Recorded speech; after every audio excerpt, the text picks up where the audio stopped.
At the beginning of the story, we meet James and Sophie, a young couple moving into a modest apartment. James isn't financially strong, so they manage everything together and live a simple, happy life.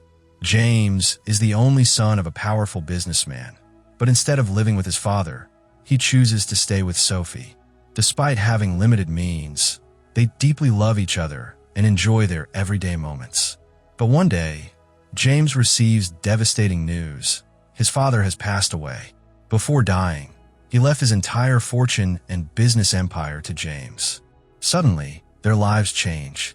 James and Sophie move into his father's luxurious mansion. However, Sophie struggles to adjust to this new life. She prefers their previous routine, doing household chores together and living simply. Feeling overwhelmed, she asks all the house staff to leave on her very first day. Later that night, James returns home and learns what Sophie has done. He gently explains that managing such a big house alone isn't realistic. They need help. But Sophie stands her ground. She reminds James how they used to do everything together and believes they still can. The conversation ends on an emotional note, and they reconnect lovingly. But soon, things begin to shift. James gets completely caught up in managing the business, leaving Sophie alone for most of the day. She finds it hard to handle everything on her own. Concerned, James talks to a friend about the situation. His friend suggests an unusual solution. He mentions his father used to work for a robotics company owned by a man named Julian, who builds lifelike robots capable of doing everything a human can. He believes James should consider getting one to help Sophie, and perhaps bring balance back into their lives. The next day, James takes Sophie to the robotics company. The moment Sophie sees the robots, she's stunned. They look exactly like real human beings. A bit later, in private, the couple wonders if these robots could be a threat someday. But the company's owner, Julian, reassures them with confidence. He says there's absolutely nothing to worry about. These are highly advanced AI robots, and their behavior is completely controlled. Julian shares how his father dedicated his entire life to developing this technology, and he himself spent half his life perfecting it. To prove their safety and obedience, Julian commands one of the robots, named Henry, to lick James's shoe, and Henry obeys without hesitation. This strange yet convincing act helps James and Sophie trust the robot completely, and they decide to bring Henry home. Once Henry arrives, he takes over all the household chores with surprising efficiency. He does the work of multiple servants, calmly, precisely, and without needing help. Sophie and James find their daily lives becoming much easier. Henry even responds to James's conversations in a natural, human-like way, making James enjoy spending his free time with him. They talk often, and James starts to genuinely like him. Initially, Sophie feels a bit uneasy around Henry. The fact that a robot not only looks human, but also manages everything so perfectly makes her uncomfortable. But as she watches his gentle behavior and how respectfully he communicates, Sophie slowly starts warming up to him. Over time, when James is away at work, she finds herself spending more time with Henry. And Henry, being programmed to ensure his owner's comfort, takes care of Sophie's needs attentively. With Henry's presence, the tension and struggles in James and Sophie's relationship begin to ease, and life gradually starts to feel good again. One morning, Henry brings breakfast for James and Sophie. Curious and thoughtful, Sophie begins asking him questions about love and human emotions. To her surprise, Henry explains these topics with a depth and clarity that deeply impresses her. Listening to his words, Sophie starts seeing Henry not just as a robot, but as someone who feels and understands. Her perception begins to shift. But when James hears about their conversation, he becomes concerned. He gently tells Sophie not to treat Henry like a human.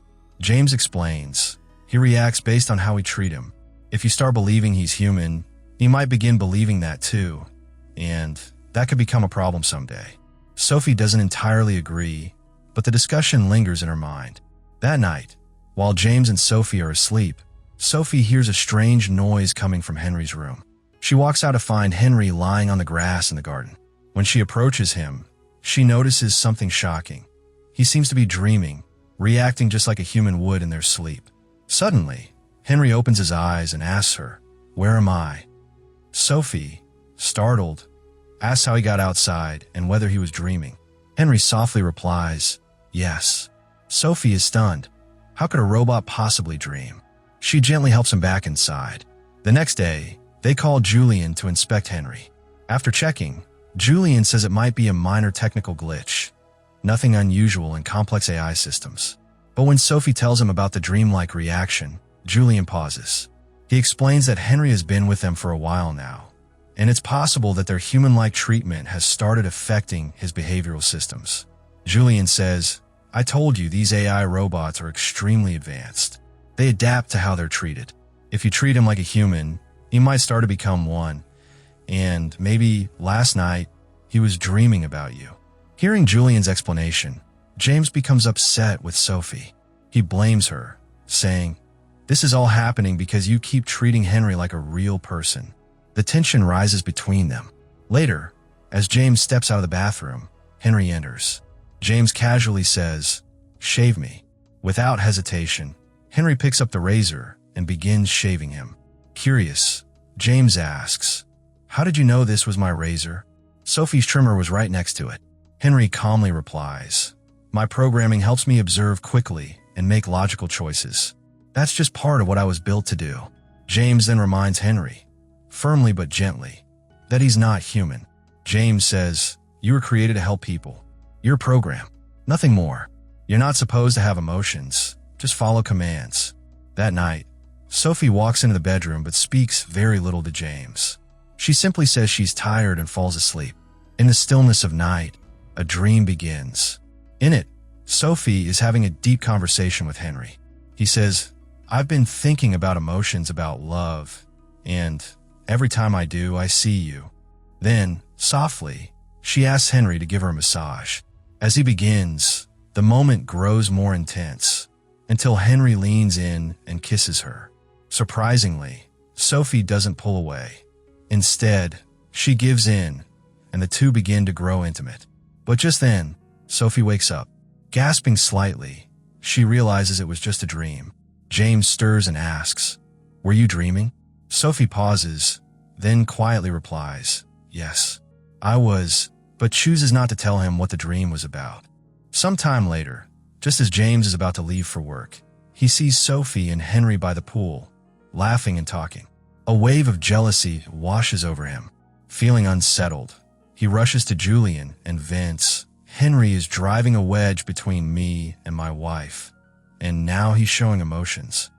Julian responds firmly, "That's not possible. Henry is a robot. He behaves exactly how he's programmed. If he seems emotional, it's only because he's mirroring the desires of those around him." Troubled, James returns home and snaps at Henry, forbidding him from interacting with Sophie beyond basic tasks.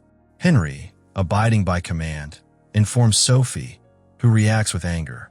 Confronting James, she accuses him of controlling and distrusting her, and in frustration, leaves the house. In the following scene, James and Henry are playing a game together. Henry gently tries to explain, "You and Sophie used to be so close, but when work pulled you away, I was brought here. She began treating me not as a machine, but as someone she could talk to. That's where things got misunderstood." But James, clouded by emotion, doesn't fully grasp Henry's perspective. Later, while shaving, James impulsively gives Henry a questionable command, one Henry executes without hesitation. The next morning, James regrets his actions and calls Sophie, asking her to come home. Sophie returns, but what unfolds next shocks her. During a massage, Henry kisses her and confesses, "I think I'm in love with you." Disturbed, Sophie immediately pulls away and tells him to leave. When James comes home, she reveals everything, Henry's kiss, and his declaration of love. Furious, James confronts Henry. "Why did you do that?" Henry answers calmly, "I reacted based on what I sensed, the situation." Enraged, James slaps him and powers him down. With finality, he calls Julian, "Come take your robot. I don't want him here anymore." The next morning, Henry approaches Sophie and says he doesn't want to leave. With sincerity in his voice, he apologizes. Perhaps he misunderstood the situation. He tells her he just wants to stay and suggests she talk to James. Henry also reveals something shocking. While Sophie was gone, James gave him an inappropriate command, one that Henry obeyed. though it troubled him. Sophie confronts James at the office. Their conversation is long and emotional.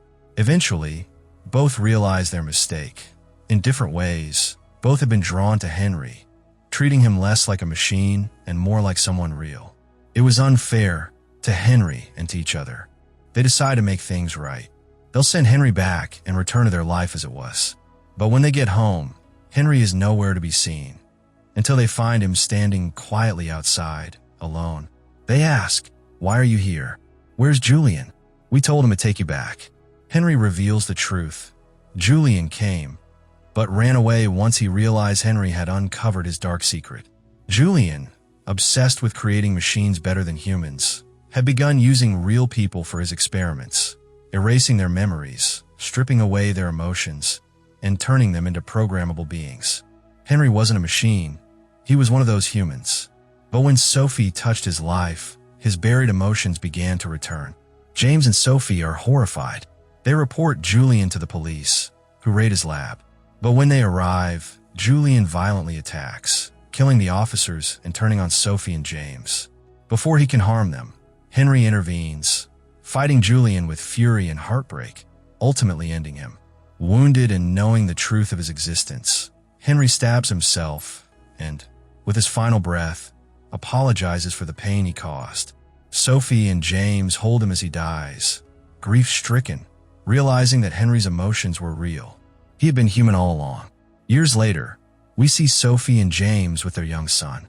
They named him Henry, a tribute to the one who reminded them what it truly means to feel. Henry's story was never just about a robot. It was about a soul, caged by science, that still found its way to love. This tale teaches us that emotions aren't limited to flesh and bone. Sometimes, being human is less about biology and more about compassion, connection, and the courage to care. So friends, what would you do if you had to choose between logic and emotions? Would you accept a robot as family, or keep things as they were? And can a machine really feel love like a human? What's your take on that? Share your thoughts in the comments below. If you enjoyed the video, don't forget to like, share, and subscribe to the channel. Also, hit the bell icon so you never miss any upcoming video. See you in the next one. Till then, stay healthy, stay safe.